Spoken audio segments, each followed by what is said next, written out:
باللہ من الشیطان الرجیم بسم اللہ الرحمن الرحیم کل نفس ذائقۃ الموت صدق اللہ العظیم۔ منبر رسول پہ جلوہ افروز مشائخ اعظام، مفتیان اعظام، علماء اکرام اور میرے عزیز سنی جنتی بھائیوں، السلام علیکم ورحمۃ اللہ وبرکاتہ۔ وعلیکم السلام ورحمۃ اللہ وبرکاتہ۔ حضرات گرامی، ہم ایک کے بعد ایک بہترین علماء اکرام سے، خطباء اکرام سے تقریر سماعت کر رہے ہیں، لہٰذا اب وقت کافی ہو رہا ہے، میں آپ سے 5-10 منٹ گفتگو کروں گا۔ آج پہلی دفعہ ہریانہ ضلع میں آنا ہوا کسی جلسے کے تعلق سے، اور مجھے بڑی خوشی ہوئی یہاں کے ماحول کو اور یہاں کی محبتوں کو دیکھ کر، اور خاص طور سے اپنے اس ادارے کو دیکھ کر جو ہریانہ میں اہل سنت کی نمائندگی کر رہا ہے۔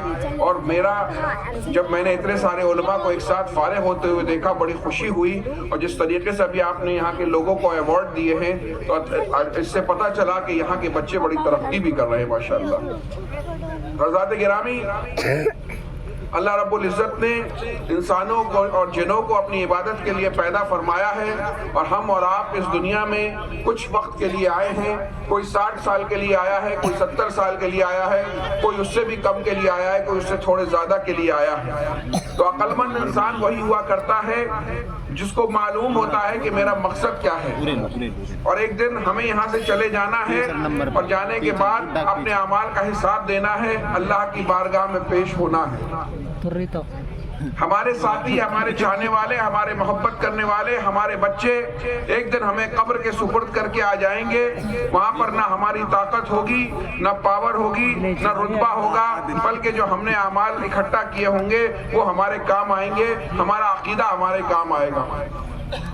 تو حضرات گرامی، عقل مند انسان وہی، اس دنیا میں ہم ایک مسافر کی طرح ہیں۔ ایک مسافر جو ہوتا ہے، جیسے آپ کو یہاں سے بمبئی کا سفر کرنا ہے تو آپ جو ہیں 5-6 اٹیچی لے کر نہیں جائیں گے، بڑے بڑے بکسے لے کر نہیں جائیں گے، بلکہ ایک سوٹ کیس میں چند جوڑے لے کر جائیں گے۔ بمبئی جائیں گے، اپنا کام پورا کریں گے، زیادہ تعلقات نہیں بنائیں گے اور واپس آ جائیں گے۔ تو اسی دنیا میں جو ہم آئے ہیں ایک مسافر کی طرح ہیں، ہمیں اپنے سفر کو پورا کرنا ہے اور اس کے بعد اس دنیا سے چلے جانا ہے۔ کوئی انسان اگر اللہ پہ یقین نہیں رکھتا ہے، مسلمان نہیں بھی ہوتا ہے، لیکن اس کا موت پہ یقین ہوتا ہے، کیونکہ وہ اپنی آنکھوں سے دیکھ رہا ہے۔ اعلیٰ حضرت کیا فرماتے ہیں کہ ہائے غافل وہ کیا جگہ ہے جہاں 5 جاتے ہیں 4 پھرتے ہیں۔ حضرات گرامی، عقل مند انسان وہی ہوتا ہے جو اپنے مقصد کو اپنے سامنے رکھتا ہے۔ فکر آخرت اسلام کا ایک اہم نقطہ نظر ہے۔ جو انسان اپنی موت کو یاد رکھتا ہے وہی اس کی تیاری کرتا ہے۔ جسے اپنی موت کا ہوش نہیں ہے وہ اس کی تیاری کیسے کرے گا؟ ایک دن اچانک فرشتہ آئے گا اور ہمارے جانے کا وقت آ جاتا ہے، اور ہم تڑپیں گے کہ ہم نے تو ابھی کچھ اعمال نہیں کیے، کاش کچھ اور دن اس دنیا میں مل جاتے تو ہم اپنی آخرت کی تیاری کر لیتے۔ لیکن ایک بار جب فرشتہ آ جاتا ہے تو کسی کو مہلت نہیں ملتی ہے، اور روز ایک ایک پل، ایک ایک دن، ایک ایک گھنٹہ جو ہے ہماری زندگی جو ہے وہ کم ہوتی چلی جا رہی ہے۔ ہم اپنی موت سے قریب ہوتے چلے جا رہے ہیں۔ جس طریقے سے آپ دیکھتے ہیں برف کی سلی پگھلتی چلی جاتی ہے، وقت کم سے کم ہوتا چلا جاتا ہے، یہی ہمارا حال ہے کہ ہم اپنی موت کے قریب ہوتے جا رہے ہیں۔ تو عقل مند انسان وہی ہے جو اپنی موت کی تیاری کرتا رہے۔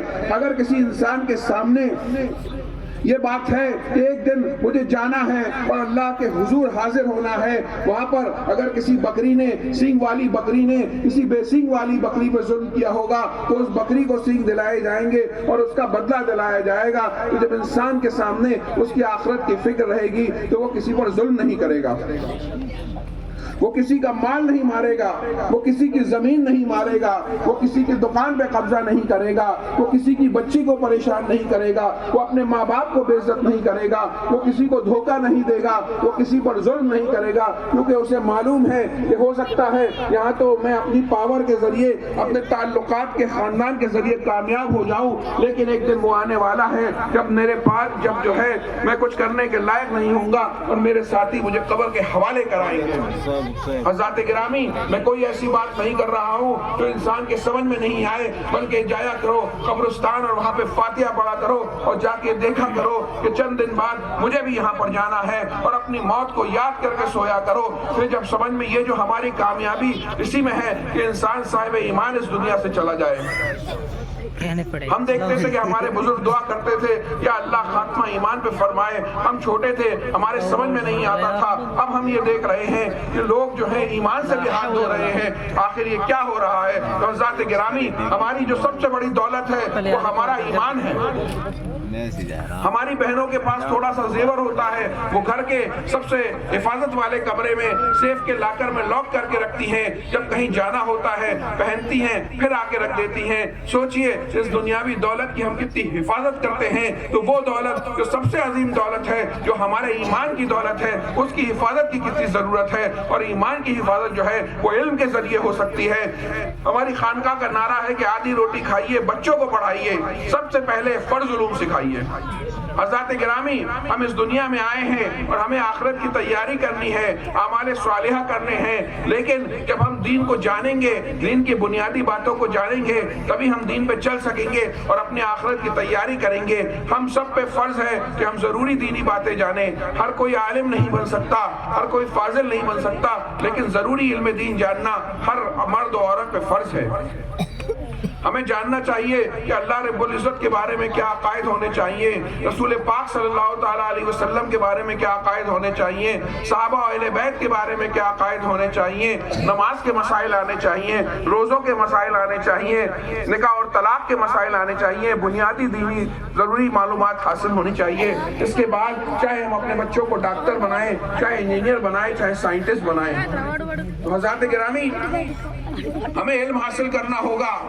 ہمیں سب سے پہلے ضروری علم دین حاصل کرنا ہوگا. اس کے بعد ہمیں علم دنیا میں بھی اپنے بچوں کو مضبوط بنانا ہوگا. جو بھی ہماری حیثیت ہے اس